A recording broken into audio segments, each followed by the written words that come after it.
Air Namibia, which has been experiencing financial difficulties since 2000, intends to become financially independent by 2021.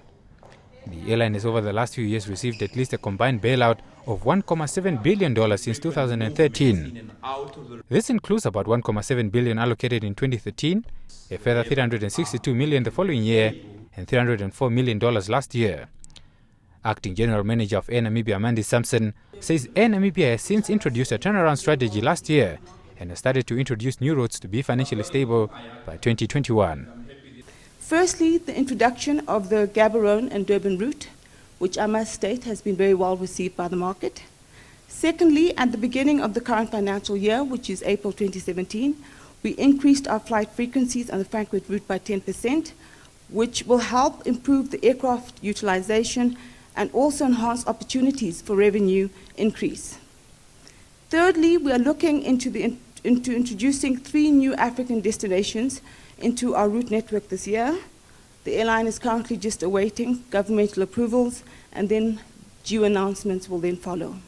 However, according to an independent research by Oxford Economics, a UK-based firm, Air Namibia contributed about $704 million in taxes to government as a result of passengers coming into Namibia.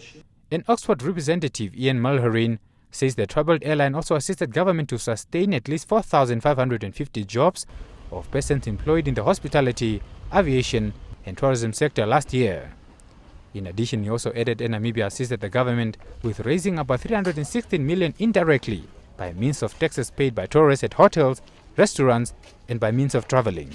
The core impact of an airline can be thought of through 3 elements. Its direct impact, its indirect impact and its induced impact.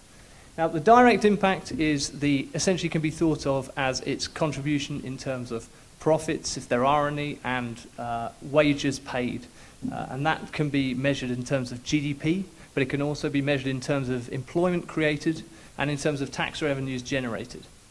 Similarly, the indirect is the supply chains, the domestic supply chains that are supported by the activities of the airline.